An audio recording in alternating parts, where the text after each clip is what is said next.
는 우리 시편 60편입니다. 구약성경 시편 60편. 제가 가진 성경으로 구약성경 844쪽에 있는 시편 60편 우리 1절부터 우리 12절까지 우리 교독하도록 합시다. 제가 먼저 1절 읽도록 하겠습니다. 하나님이여, 주께서 우리를 버려 흩으셨고 분노하셨사오나 지금은 우리를 회복시키소서. 주께서 땅을 진동시키사 바다를 제하셨사오니 그 틈을 비우소서. 땅이 들리니이다. 주께서 주의 백성에게 어려움을 보이시고 비틀거리게 하는 포도주를 우리에게 마시게 하셨나이다. 주를 경외하는 자에게 깃발을 치시고 진리를 위하여 달리게 하셨나이다. 주께서 사랑하시는 자를 건지시기 위하여 주의 오른손으로 구원하시고 응답하소서. 하나님이 그의 거룩하신 것을 생각하시되 내가 경외하여 내가 세겜을 하며 숲꽃 골짜기를 찔려하리라. 길르앗이 내 것이요 므낫세도 내 것이며 에브라임은 내 머리에 투구요 유다는 나의 규이며 모압은 나의 보통이라. 에돔에는 나의 신발을 던지리라. 블레셋아 나라와 하나님을 지각지각하라. 누가 나를 이끌어 견고한 성에 들이며 누가 나를 에돔에 인도할까? 하나님이여, 주께서 우리를 버리지 아니하셨나이까. 하나님이여, 주께서 우리와 함께 떠나지 아니하시나이까. 우리를 도와 대적을 치게 하소서. 사람의 구원은 헛됨이니이다. 우리가 하나님을 의지하고 용감하게 행하리니 그는 우리의 대적을 밟으실 이심이로다. 아멘. 예, 오늘 우리가 보는 이 시편은 시편 60편은 이 다윗이 지은 시편이죠, 그죠? 오늘 이 시편 60편의 위에 표제에 나와 있는 것처럼 다윗이 전쟁 중에 지은 시입니다. 그래서 이 에돔과 관련되어진 그런 사건입니다. 그래서 표제에 보면 요압이 돌아와 에돔을 소금 골짜기에서 쳐서 12,000명을 죽인 때에 이렇게 이제 나와 있죠. 그러니까 여기 소금 골짜기라고 나와 있는데 이게 이제 옛날 성경에는 이제 염곡이라고 이제 나옵니다. 염곡이라고 나오는데 저는 이런 배경을 좀 가지고 있습니다. 제가 오늘 여기 나눠드린 여기 이제 작은 여기 지도 있지 않습니까? 근데 이것은 다른 용도가 아니라 뭐 하나 좀 설명을 해드리기 위해서 오늘 우리가 시편을 보는데 좀 도움이 되기 위해서 이제 뽑아서 온 건데요. 이제 여기에 보면 이쪽 지도 이제 이 왼쪽에 있는 지도를 먼저 보면 이렇게 알록달록한 거 말고 그 옆에 있는 거를 보면 여기에 이제 사무엘하 8장에 나오는 8장의 배경이 되는 그런 지도입니다. 그래서 블레셋을 치고 모압을 치고 에돔을 치는 그런 장면입니다. 그리고 여기에 보면은 여기 아래에 보면은 여기 사해 여기 아래 보면 여기 뭐라고 써져 있습니까? 파랗게 해놓고 뭐라 써 있어요? 소금 골짜기. 그러니까 오늘 이 표제에 나와 있는 대로 다윗이 요압을 들어서 요압을 시켜서 요압으로 하여금 이 소금 골짜기에서 에돔인을 치게 한 그게 바로 여기란 말입니다. 그죠? 여기라는 것이고 그리고 이따가 말씀드리겠지만 여기 이제 북쪽 여기 지도에는 나와 있지 않지만 요 위쪽이 이제 아람 나라. 우리가 요즘에 열왕기를 볼 때 왜 나아만 장군이 있었던 나라, 뭐 아람 나라. 그리고 어제 우리가 열왕기를 볼 때도 아람이 나오지 않았습니까? 여기 위에가 아람이 있어요. 아람이 있고 여기 아래는 에돔이 있고 그리고 여기에 보면 여기 또 어떤 나라가 있습니까? 모압이 있습니다. 모압. 그리고 정반대쪽에는 블레셋이 있고요. 이렇게 돼 있어요. 그리고 모압 위에는 어떤 나라가 있어요? 맨 위에 지도 위에 보니까 암몬 이렇게 있는 겁니다. 이해되시죠? 위에 암몬 있고 모압 있고 여기 아래 이제 에돔이 있고 여긴 블레셋이 있고 지도에는 나와 있지 않지만 이제 여기 위에는 아람 나라가 있는 겁니다. 그죠?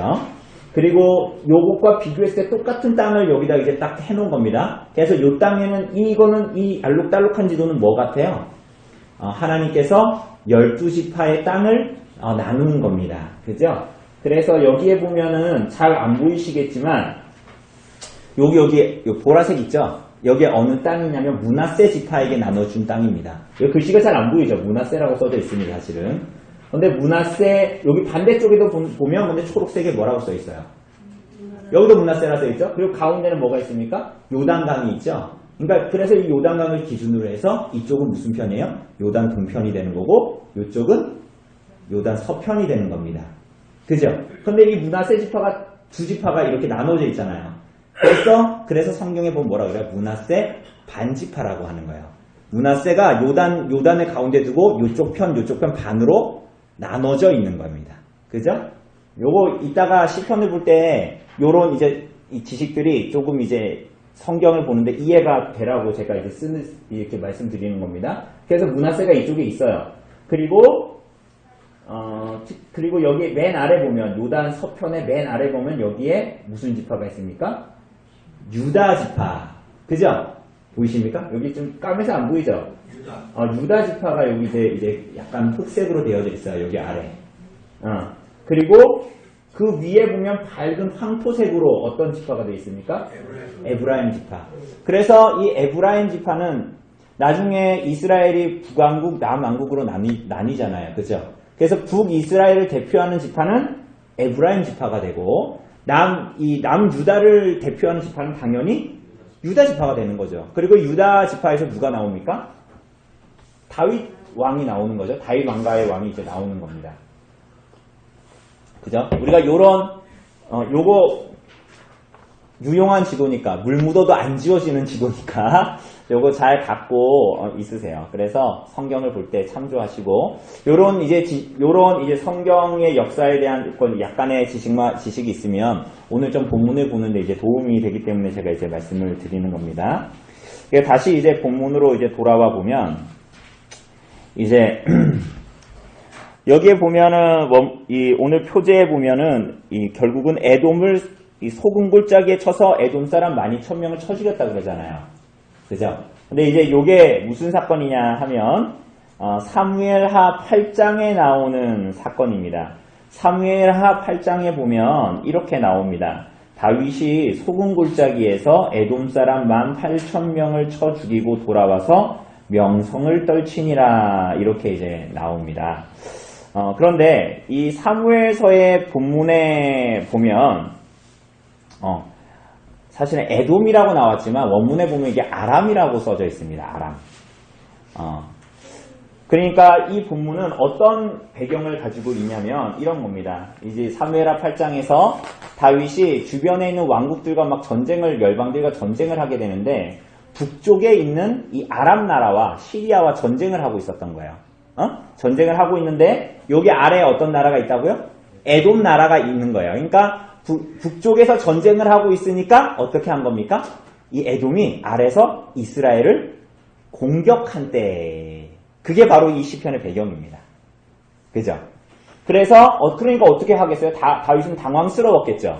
위에서 막 전투력이 다 여기에다 몰려있는데 아래에서 공격을 하니까 그래서 전투력을 재정비해서 요압을 이제 아래로 보내게 되고 이제 18,000명을 죽이게 되는. 그런데 오늘 표제는 12,000명이라고 나오죠. 근데 사무엘하에는 18,000명이라고 나옵니다. 그러면 이거 사무엘하랑 이게 숫자가 틀리네. 이거 성경이 잘못됐네가 아니라 사실은 이것은 뭐 많은 이야기들이 있지만 어떤 면으로 보면 그러니까 그 전쟁 중에서 초기에 전쟁을 치를 때에 이 소금골짜기 전체에서 물찌른 적의 수 혹은 요압의 부대가 전쟁을 해서 이긴 수 이렇게 차이가 있을 거라는 얘기들이 굉장히 많습니다. 그러니까 요게 사무엘하 8장에도 나오고 역대상 18장에도 나오는데요.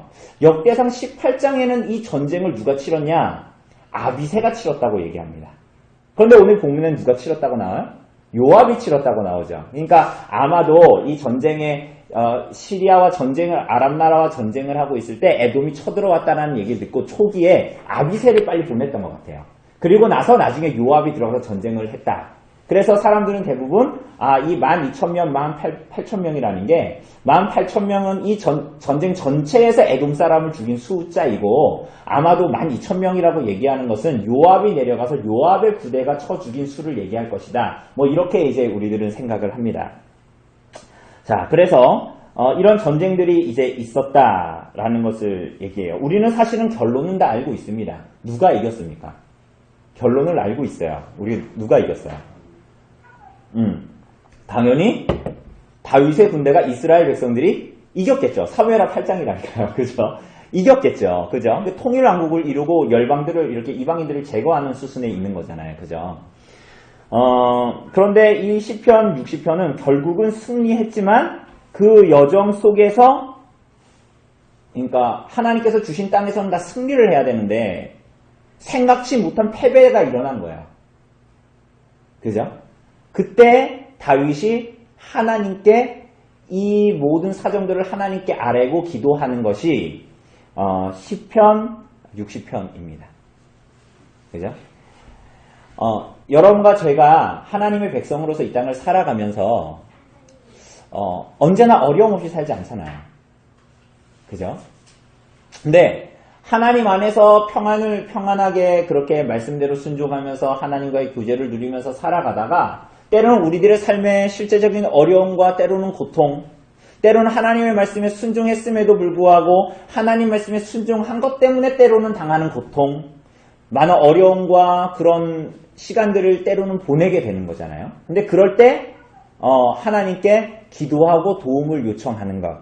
그게 바로 오늘 시편 60편에서 다윗이 하나님의 말씀에 순종하여 전쟁을 치르는데 에돔 사람들의 전쟁을 이 침투를 받았을 때 하나님께 토로하는 그런 시편이다라는 것을 볼 수 있어요.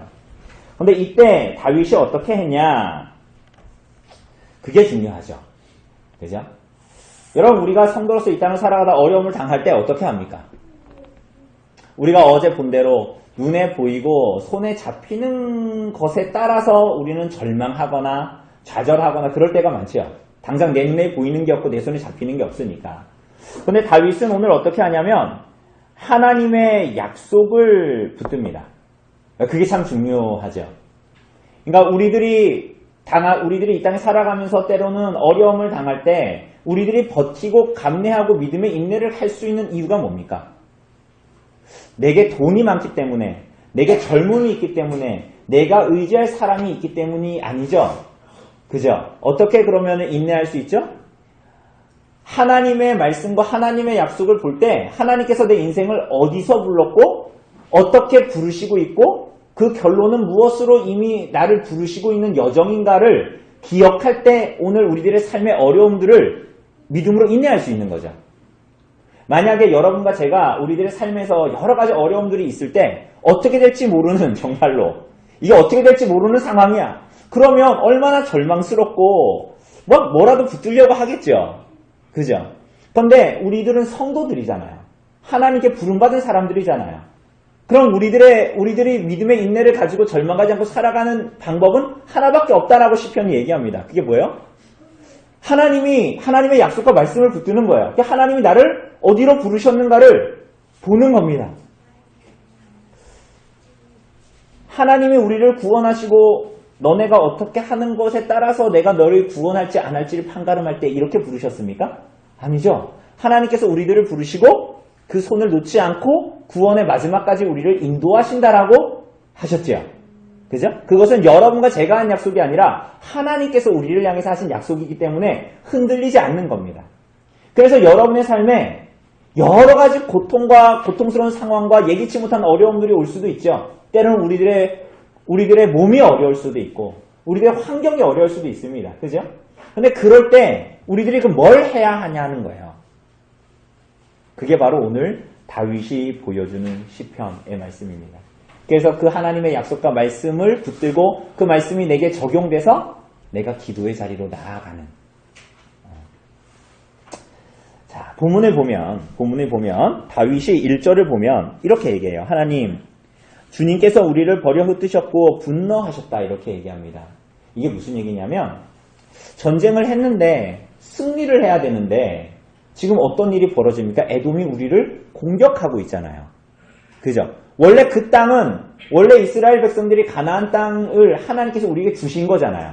그냥 들어가서 승리를 해야지 정상 아닙니까? 그죠? 그런데 지금 이 다윗이 전쟁에서 패배하면서 말하는 게 뭐냐면, 우리가 기술을 잘못 썼습니다. 우리가 전술을 잘못 썼네요. 우리가 어떤 장군이 좀 실수를 했네요. 이렇게 말하지 않고 그것을 어디에서 그 답을 찾아요? 하나님께서 우리를 버리셨고 우리를 흩으셨고 하나님께서 분노하셨기 때문이다 라고 고백합니다. 다윗은 패배의 원인을 여러분과 저의 삶에도 마찬가지죠. 우리들의 삶에 있는 어려움과 고통의 문제의 답을 누구에게서 찾아요? 하나님에게서 찾아요. 그런데 좀 특이한 점이 있습니다.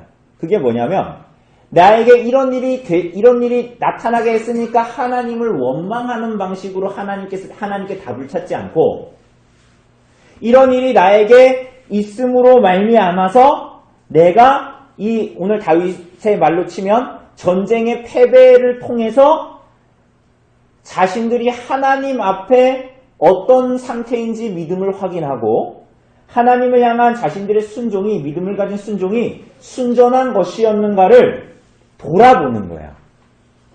그래서 여기에 보면 우리를 버려 흩으셨는데 그 이유가 뭐라는 거예요? 분노하셨다라는 거예요. 하나님이 분노하셨대요. 여러분 하나님이 왜 분노하시죠? 여러분이 막 뭘 못 받쳐서 분노하시거나 이렇지 않죠. 하나님이 뭐 때문에 분노하시고 북이스라엘을 징계하실 때 뭐 때문에 징계하시죠? 그들이 하나님 앞에 믿음으로 반응하지 않고 불순종할 때 하나님께서 분노하시죠. 그래서 징계하시잖아요. 그래서 오늘 다윗이 분노하셨다라는 거예요. 그러니까 분노하셨다라는 말 하는 것 자체는 뭐예요? 하나님이 지금 뭔가 원인이 아니라 나에게 원인이 있다라는 것을 지금 그가 찾고자 하는 거예요. 하나님 앞에서. 그래서 다윗이 뭐라 그럽니까? 지금은 우리를 뭐 하소서? 회복시키소서. 하나님 우리에게서 뜻을 돌이키시고 우리에게로 용서하시고 우리를 새롭게 하여 주십시오. 회복시켜 주십시오라는 간구입니다. 그런데 이런 간구는 하나님 뜻을 돌이켜 주십시오라고 할 때 하나님이 뜻을 돌이킨다라는 것에 대해서는 우리들의 반응에서는 뭐가 나타나야 돼요? 그러니까 하나님께서 오늘 11개에서 볼 때 북이스라엘에 대해서 하나님께서 그들을 회복시키시는 조건은 뭐가 있습니까? 그렇게 하려면 어떻게 돼요? 이스라엘 백성들이 어떻게 돼요? 죄에서 돌아서야 되는 것입니다. 이해되시죠? 그죠? 그러니까 오늘 이 다윗이 말하는 우리를 회복시키소서라는 다윗의 그 말의 기도의 이면에는 뭐가 있는 거예요? 우리들의 죄를 돌아보고 있고 우리들이 죄에서 하나님 돌이키기를 원한다라는 것이 이면에 깔려 있는 거예요. 그러니까 하나님 우리를 회복시켜 달라는 것입니다. 그럼 그들이 이렇게 경험하고 있는 비참이 뭐냐? 자신들의 믿음과 믿음 없음과 순전하지 못한 것 때문에, 순전하지 못한 반응 때문에 그들이 경험하고 있는 것이 뭐냐? 에돔의 공격인데 지금 이거는 승리가 주어지고 그게 회복돼가지고 전쟁을 해서 에돔에게서 승리하고 난 이유가 아닙니다. 이해되시죠? 그죠? 에돔이 공격하고 있고 지금 어찌할 바 모르는 상황에서 지금 다윗이 기도를 하고 있는 거예요. 그 비참이 무엇인지를 표현합니다. 2절을 보면 뭐라 그래요? 2절을 보면 주께서 땅을 진동시키사 갈라지게 하셨대요. 이거 뭐예요? 땅이 진동하는 거 이거 뭡니까? 지진입니다. 그러니까 이 하나님이 우리가 하나님을 향해서 이렇게 살아갔을 때 하나님께서 우리가 경험하는 비참을 묘사하기 위해서 지진을 표현하는 거예요. 지진이라는 이 방식으로 상징적인 언어로 표현을 합니다. 그래서 주님께서 지진을 일으키셔서 땅을 진동시키사 갈라지게 했다. 탈금 성경에는 히브리어를 아람어로 번역한 이 탈금 성경은 뭐라고 얘기하냐면 여기서 땅을 이스라엘 땅이다라고 해석합니다. 그러니까 하나님이 어느 땅을 세상이 아니라 어느 땅을 이스라엘 땅을 흔드셨다. 이게 뭐야? 하나님의 백성들을 흔드셨다라는 거야. 지진을 일으키셨다. 왜냐하면 에돔이 공격을 당하고 있으니까 우리 성도의 삶이 어려움을 당하고 있으니까 그렇게 표현한 겁니다. 그러니까 어떻게 해달라고 그래요? 어떻게 해달라고 그럽니까?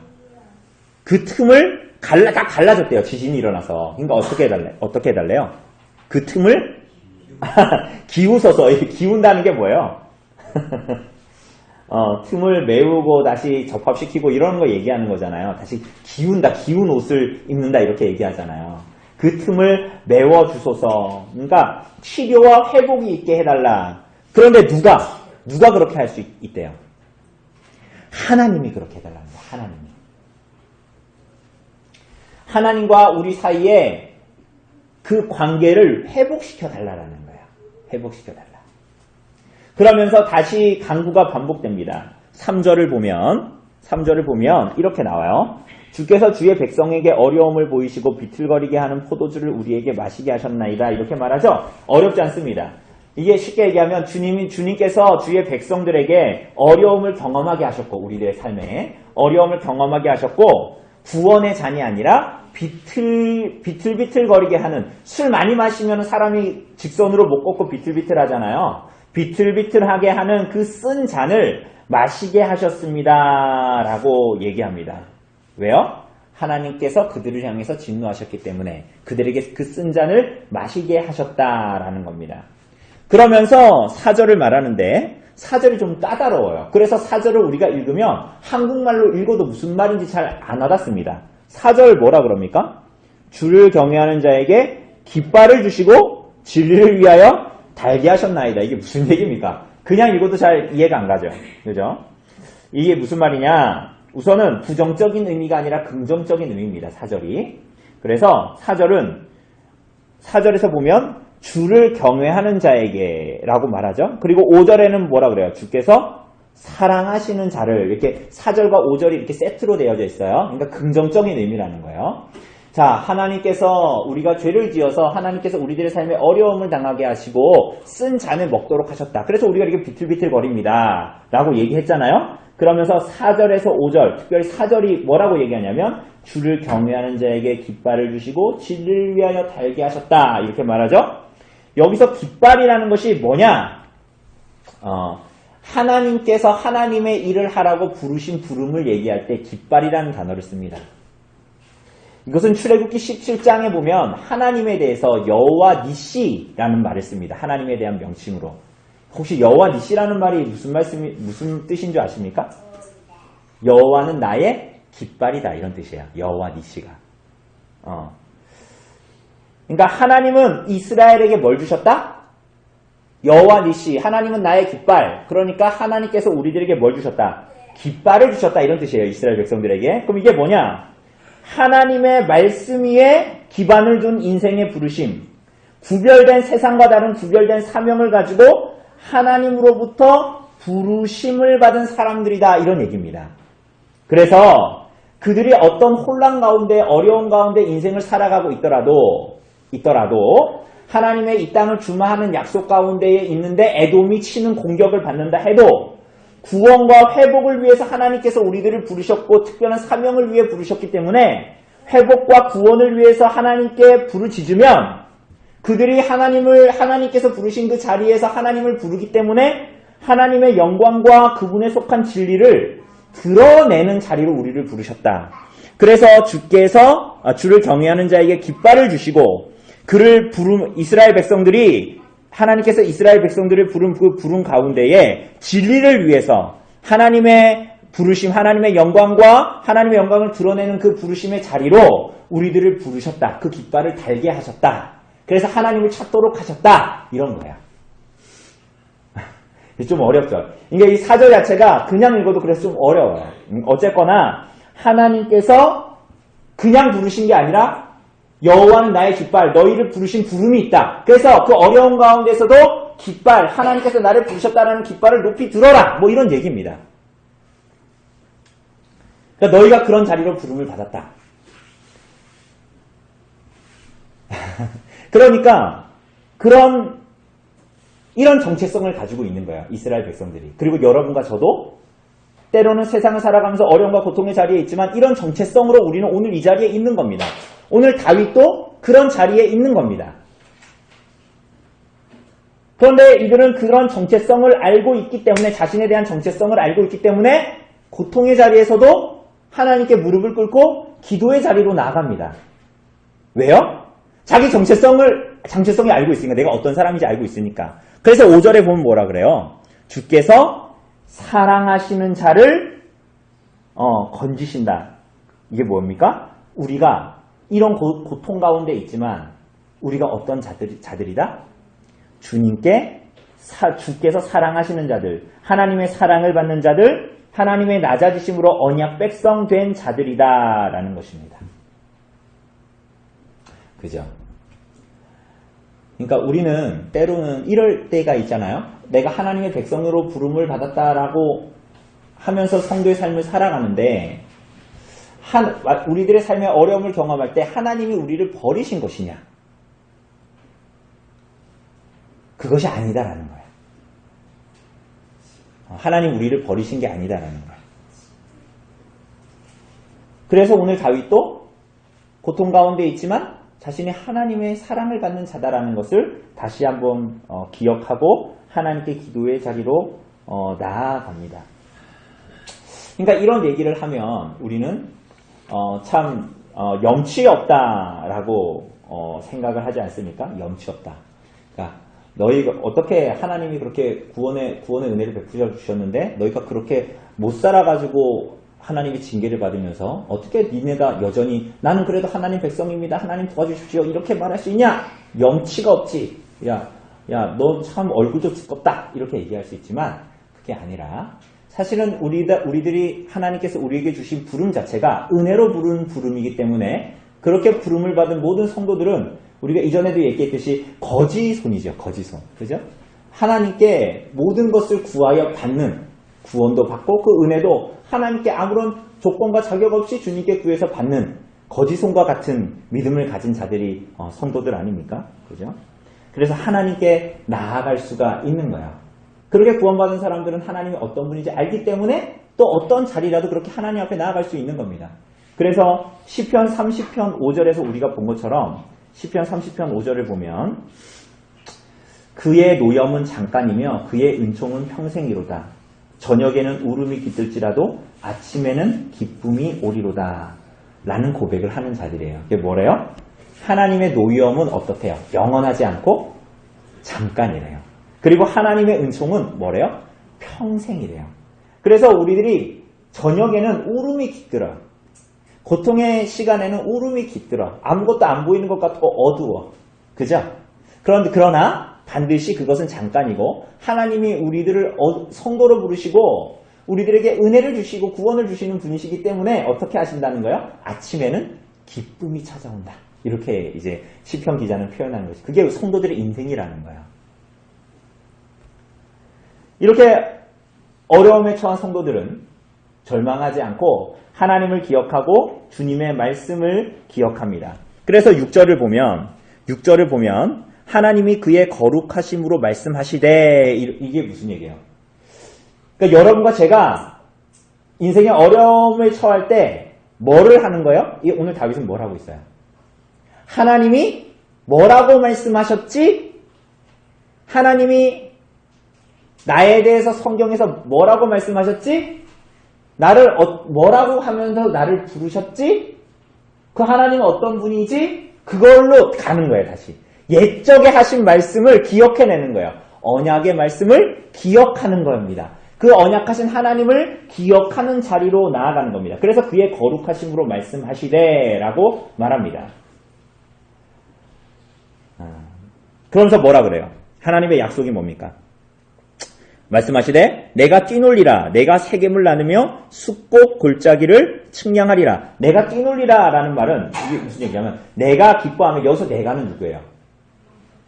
하나님이 말씀하시는 겁니다. 뭐예요? 내가 기뻐하며 세겜과 숫꽃을 측량하리라.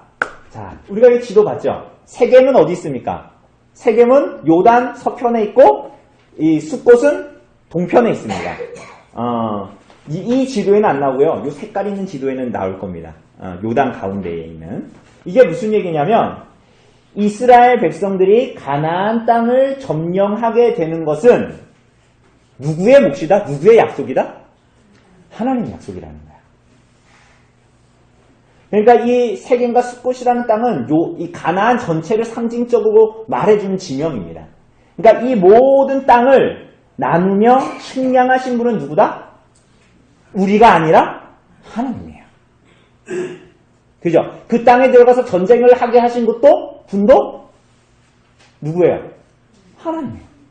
여러분과 저의 인생을 이 땅 가운데 부르신 분도 하나님이시고 그 가운데의 모든 여건과 환경들 속에서 우리들을 부르신 분도 하나님이시고 우리들이 부르신 자리가 하나님이 몰랐던 자리가 아니라 하나님이 누구보다도 우리들이 어디에 있는 자리에 있는지도 세세히 아시는 분이시고 심지어 우리가 어제 열왕기 본문에 의하면 쇠도끼가 빠졌는데도 그것까지도 건져주시는 세세하게 우리들의 삶의 모든 것을 아시는 분이시죠.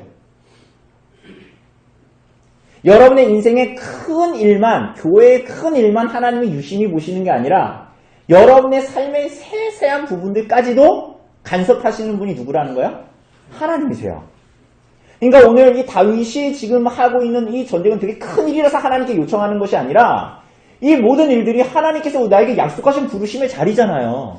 그래서 하나님께 하나님의 말씀을 다시 기억하고 하나님께서 하신 말씀을 다시 자기로 상기하는 겁니다. 내가 여기에 왜 있는가? 내가 가나안 땅에 왜 있는가? 내가 언별리에 왜 있는가? 7절에 보면 뭐라 그래요? 길르앗이 내 것이요 므낫세도 내 것이며 에브라임은 내 머리에 투고요 유다는 나의 귀이며. 이거 하나님이 다 하신 말씀이에요. 그러니까 뭐예요? 동편 길르앗은 어디에 있어요? 길르앗과 므낫세는 요단 동편입니다. 그리고 에브라임과 유다는 어디에 있어요? 서편에 있어요. 요단 서편에 있습니다. 그러니까 가나안 땅 전체를 말하는 거예요. 또다시 반복해서 말하는 것입니다. 그런데 이 모든 땅이 여호와께 속해 있다라는 것을 말하는 겁니다. 그죠? 그러니까 이스라엘 백성으로 얘기하면 그 땅에 들어가서 그 땅을 점령하는 것은 하나님의 말씀을 통해서 이 땅이 정말 하나님께 속했구나라는 것을 확인하는 것이지 전쟁하는 것이 아니에요. 사실은. 여러분 가나안 땅에 가장 먼저 들어가서 가장 먼저 점령한 성이 무슨 성입니까? 무슨 성이에요? 여리고 성이잖아요. 그 성을 어떻게 점령했죠? 하나님 말씀대로 매일마다 돌았지요. 그죠?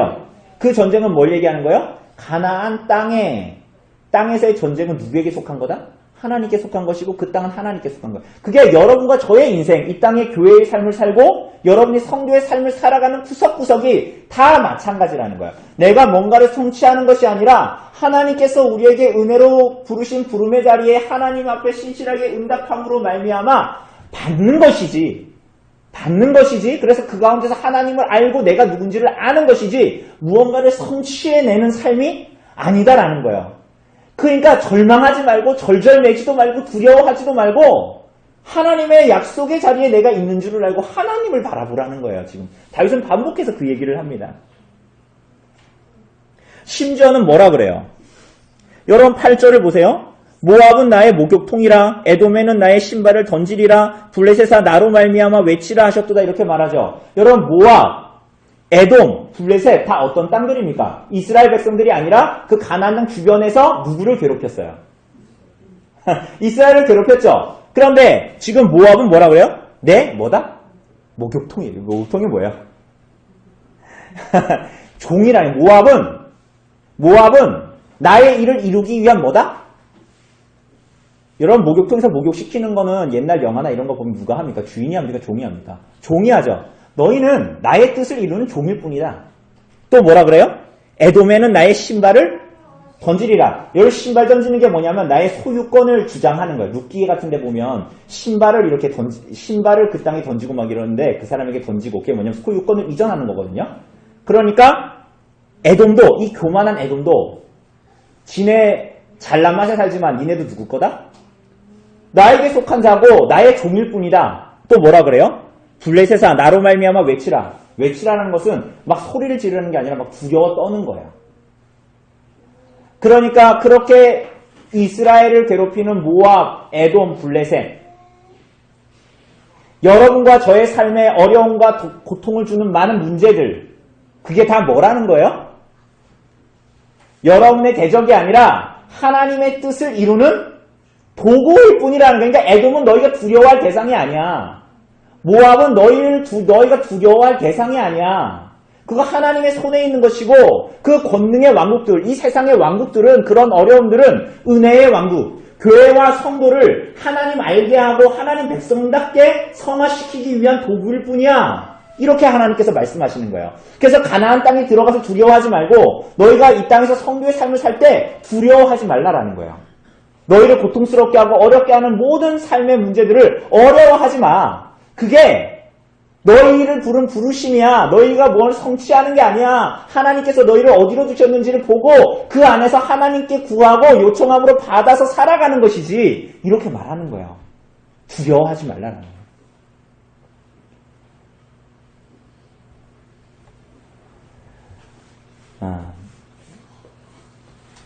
여러분 이런 약속이 있는데 다윗의 눈앞에는 뭐가 있는 거야? 그러니까 전쟁이 있는 거잖아요.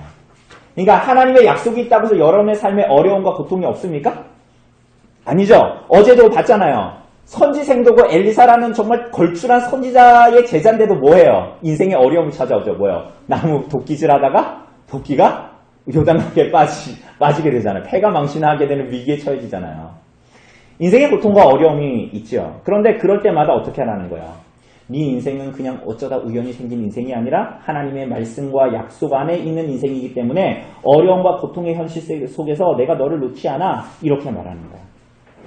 그래서 9절에 보면 사실은 이 9절은 이렇게 번역해야 됩니다. 누가 나를 이끌어 견고한 성으로 인도할까? 나를 에돔으로 인도했던 그분이다. 이게 지금 9절을 읽으면 누가 나를 이끌어 견고한 성에 들이며 누가 나를 에돔에 인도할까? 이렇게 돼 있잖아요. 그런데 앞절과 뒷절을 다르게 해야 됩니다. 앞절은 의문문이고 뒤에는 평서문으로 해야 돼요. 그래서 누가 나를 이끌어 견고한 성으로 인도할까? 나를 에돔으로 인도했던 바로 그분이다. 이렇게 얘기합니다. 그죠? 그래서 10절을 보면 하나님이여 주께서 우리를 버리지 아니하셨나이까? 하나님이여 주께서 우리 군대와 함께 나아가지 아니하시나이까? 그런데 문제는 하나님께서 우리를 버리셨다라는 것입니다. 하나님 당신이 우리를 버리지 않았습니까? 우리 군대와 함께 하지 않았습니까? 라고 함께 하시지 않지 않습니까? 라고 말합니다. 이걸 반대로 얘기하면 하나님이 우리와 함께 하셔야 이 전쟁을 승리하는 전쟁입니다. 하나님이 내 삶과 함께 하셔야 이길 수 있는 전쟁 아닙니까? 이렇게 하나님께 요청하는 것입니다. 그래서 11절에 보면 노골적으로 뭐라 그래요? 우리를 도와 대적을 치게 하소서. 사람의 구원은 어떻다? 헛됨이니이다. 그러니까 우리를 도와달라. 하나님 내 삶에 개입해 주십시오. 하나님 우리들의 일상에 개입해 주십시오. 그래서 내 눈에 보이는 상황들, 절망들을 역전시켜 주십시오. 이렇게 얘기합니다. 그리고 마지막에 12절에 보면 우리가 하나님을 의지하고 용감하게 행하리니 그는 우리의 대적을 밟으실 이심이니라. 우리 대적을 밟는 게 누구래요? 그죠? 그는 이렇게 나오죠. 원래 히브리어로도 보면 그는이 강조되어져 있습니다. 그러니까 이 전쟁을 하시는 분은 하나님입니다. 여러분의 인생의 어려움과 고통의 문제와 우리를 절망케 하고 세상이 봤을 때에도 전혀 가능성이 없는 많은 사람들이 세상이 얘기하는 그런 문제들 앞에서도 이 모든 것들을 이 자리로 부르신 분도 그리고 이 자리에서 응답하기를 원하시는 분도 하나님이시고 그리고 이 문제들을 개입하시고 붙드시는 분도 누구시다? 하나님이시다 라고 말합니다. 그렇기 때문에 여러분 60편 60번은 인생의 여정에서 하나님의 성도로 이 땅을 살아가는 여러분과 저의 여정에서 어려움에 처한 위태로운 모든 성도들을 향한 가르침이요 위로요 권면입니다.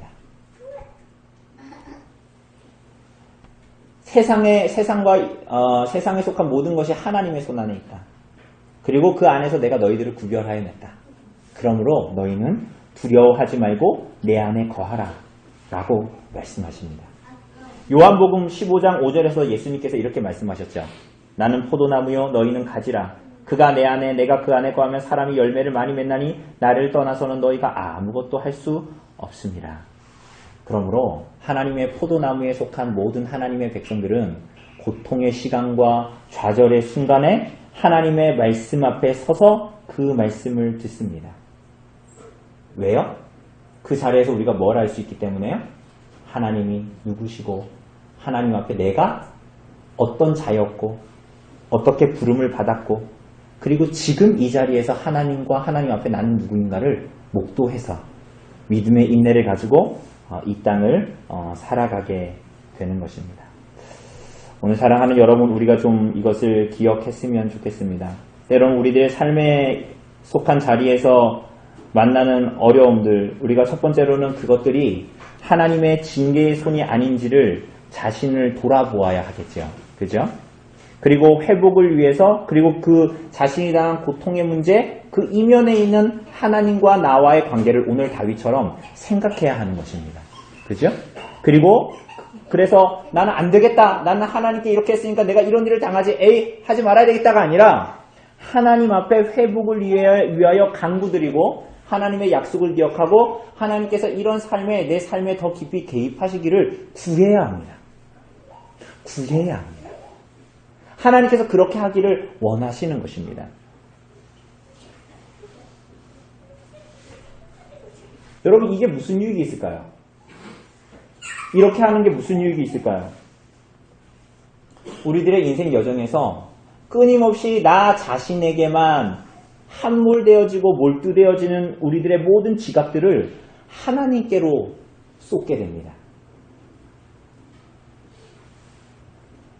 구원은 인간에게 없는데, 인간의 구원은 헛된데, 그걸 자꾸만 붙들고 나아가려던 우리들의 인생이, 우리들의 지각들이 돌아서서 하나님이 왕이신 삶, 내가 왕이 아니라 내가 붙들 수 있는 것이 내가 붙드는 것, 그래서 내 삶의 주인이 내가 되는 것이 아니라 그 모든 지각들이 하나님을 향하게 됩니다.